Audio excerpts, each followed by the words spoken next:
Hello guys, welcome back to my YouTube channel. आज का video काफ़ी इम्पोर्टेंट होने वाला है क्योंकि आज हम बात करने वाले हैं रेलवे एग्जाम में पूछे जाने वाले 40 ऐसे महत्वपूर्ण प्रश्नों को जो बार बार परीक्षाओं में पूछे जाते हैं।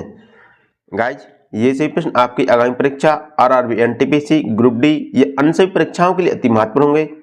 चलिए तो हम स्टार्ट करते हैं। हमारा पहला क्वेश्चन है, ब्रिटिश सरकार ने बंगाल विभाजन को प्रतिशत किस वर्ष किया? इसमें पूछा गया कि ब्रिटिश सरकार ने बंगाल विभाजन को किस वर्ष किया था। इसका ऑप्शन है 1919, 1927, 1938 या 1945। तो इसका राइट आंसर होगा 1919। ब्रिटिश सरकार ने बंगाल विभाजन को प्रतिशत 1919 को किया था। तो इसका राइट आंसर ऑप्शन ए होगा। हमारा अगला क्वेश्चन है, जलियांवाला बाग की घटना किस सन में हुई थी? इसमें पूछा गया कि जलियांवाला बाग की घटना किस सन में हुई थी। इसका ऑप्शन है 1917 ईस्वी, 1919 ईस्वी, 1918 ईस्वी या 1935 ईस्वी। तो इसका राइट आंसर होगा 1919 ईस्वी। जलियांवाला बाग की घटना 13 अप्रैल 1919 ईस्वी को हुई थी। तो इसका राइट आंसर ऑप्शन बी होगा। हमारा अगला क्वेश्चन है, 1911 ईस्वी तक बिहार निम्नलिखित में से किसके अंतर्गत था? इसमें पूछा गया कि 1911 ईस्वी तक बिहार किसके अंतर्गत था। इसका ऑप्शन है बंगाल महाप्रांत, उत्तरी प्रांत, केंद्रीय प्रांत या कलकत्ता प्रांत। तो इसका राइट आंसर होगा बंगाल महाप्रांत के अंतर्गत। 1911 ईस्वी तक बिहार था जो बंगाल महाप्रांत के अंतर्गत आता था। तो इसका राइट आंसर ऑप्शन ए होगा। हमारा अगला क्वेश्चन है, अलीगढ़ मुस्लिम विश्वविद्यालय के संस्थापक कौन थे? इसमें पूछा गया कि अलीगढ़ मुस्लिम विश्वविद्यालय के संस्थापक कौन थे। इसका ऑप्शन है मौलाना आज़ाद, सर सैयद अहमद खां, मोहम्मद अली जिन्ना या डॉक्टर जाकिर हुसैन। इसका राइट आंसर होगा सर सैयद अहमद खां। अलीगढ़ मुस्लिम विश्वविद्यालय के संस्थापक सर सैयद अहमद खां थे। तो इसका राइट आंसर होगा ऑप्शन बी।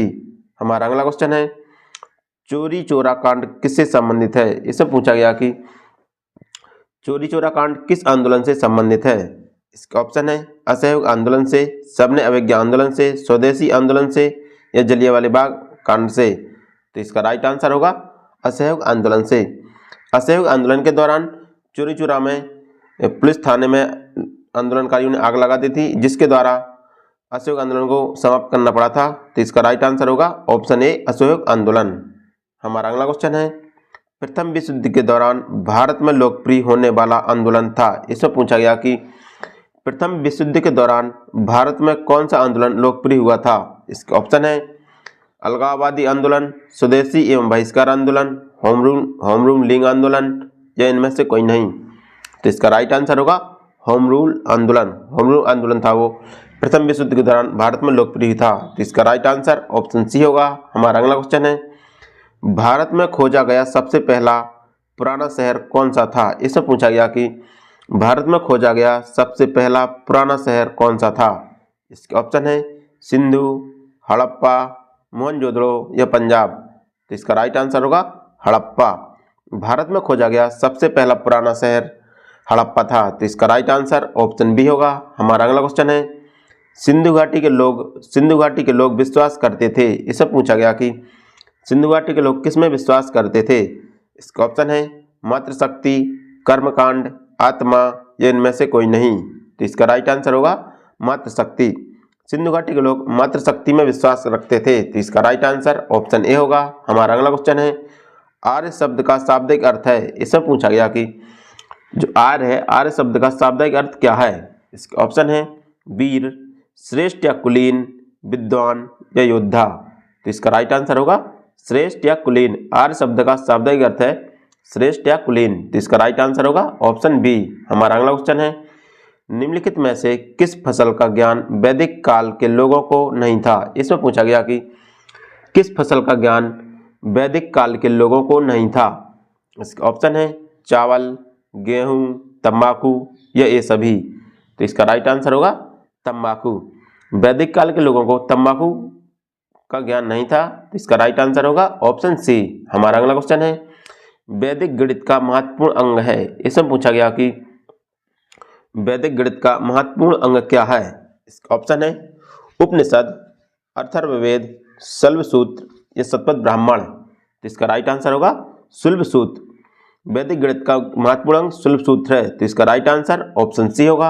हमारा अगला क्वेश्चन है, किस वेद में प्राचीन वैदिक युग की संस्कृति के बारे में सूचना दी गई है? इसमें पूछा गया कि किस वेद में प्राचीन वैदिक युग की संस्कृति के बारे में सूचना दी गई है? इसके ऑप्शन है ऋग्वेद में, सामवेद में, अथर्ववेद में, या इनमें से कोई नहीं। तो इसका राइट आंसर होगा ऋग्वेद में। ऋग्वेद में प्राचीन वैदिक युग की संस्कृति के बारे में सूचना दी गई है, तो इसका राइट आंसर ऑप्शन ए होगा। हमारा अगला क्वेश्चन है, वेदों की संख्या कितनी है? इससे पूछा गया कि वेदों की संख्या कितनी है? इसका ऑप्शन है 3, 4, 6 या 8। इसका राइट आंसर होगा 4। भारतीय साहित्य में कुल 4 वेद हैं, जो मतलब धर्मशास्त्र है उसमें कुल 4 वेद हैं, तो इसका राइट आंसर होगा ऑप्शन बी। हमारा अगला क्वेश्चन है, ऋग्वैदिक आर्यों का मुख्य व्यवसाय क्या था? इसमें पूछा गया कि ऋग्वैदिक आर्य थे, उनका मुख्य व्यवसाय क्या था? इसका ऑप्शन है शिक्षा, पशुपालन, कृषि या व्यवसाय। तो इसका राइट आंसर होगा पशुपालन। ऋग्वैदिक आर्यों का मुख्य व्यवसाय पशुपालन था, तो इसका राइट आंसर होगा ऑप्शन बी। हमारा अगला क्वेश्चन है, भारतीय संगीत का आदि ग्रंथ किसे कहा जाता है? इसमें पूछा गया कि भारतीय संगीत का आदि ग्रंथ या भारतीय संगीत का जनक किसे कहा जाता है? इसका ऑप्शन है सामवेद को, ऋग्वेद को, अथर्ववेद को या यजुर्वेद को। तो इसका राइट आंसर होगा सामवेद को। सामवेद को भारतीय संगीत का जनक या आदि ग्रंथ कहते हैं, तो इसका राइट आंसर ऑप्शन ए होगा। हमारा अगला क्वेश्चन है, प्रथम विधि निर्माता कौन थे? इसमें पूछा गया कि प्रथम विधि निर्माता कौन थे? इसका ऑप्शन है सेल्यूकस, चाणक्य, मनु या इनमें से कोई नहीं। तो इसका राइट आंसर होगा मनु। प्रथम विधि निर्माता मनु थे, तो इसका राइट आंसर ऑप्शन सी होगा।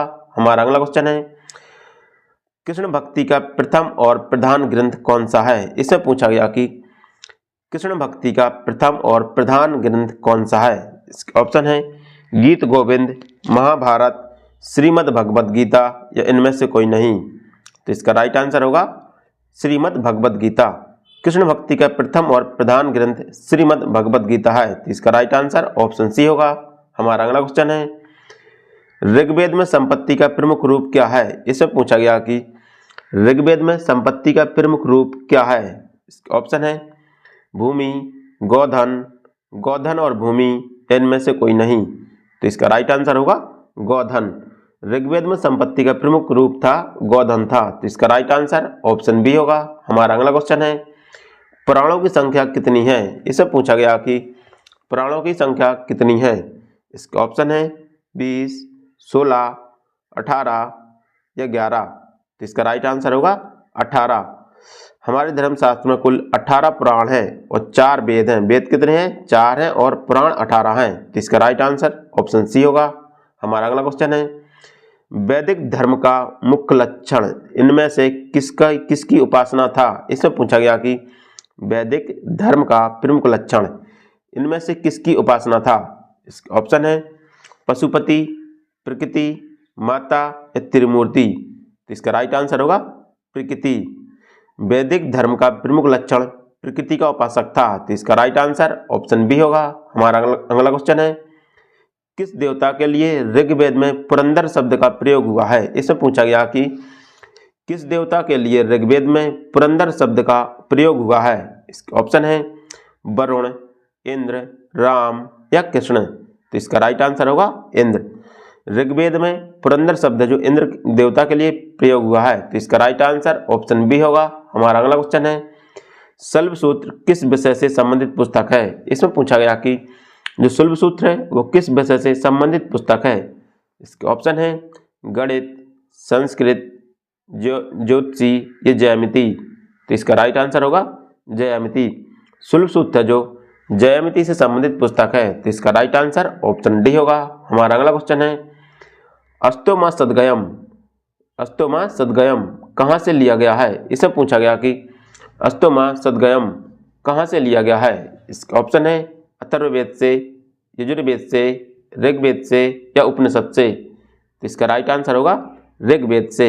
अस्तोमा सद्गयम ऋग्वेद से लिया गया है, तो इसका राइट आंसर ऑप्शन सी होगा।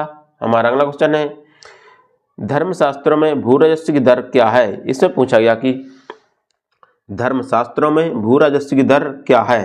इसका ऑप्शन है 1/2, 1/4, 1/6, 1/5। तो इसका राइट आंसर होगा 1/6। धर्मशास्त्रों में भूराजस्व की दर 1/6 है। तो इसका राइट आंसर ऑप्शन सी होगा। हमारा अगला क्वेश्चन है, प्राचीन भारत में निष्क नाम से क्या जाने जाते थे। इसे पूछा गया कि प्राचीन भारत में निष्क नाम से क्या जाने जाते थे या निष्क किसे कहा जाता था। इसका ऑप्शन है तांबे, स्वर्ण आभूषण, चांदी या इनमें से कोई नहीं। तो इसका राइट आंसर होगा स्वर्ण आभूषण को।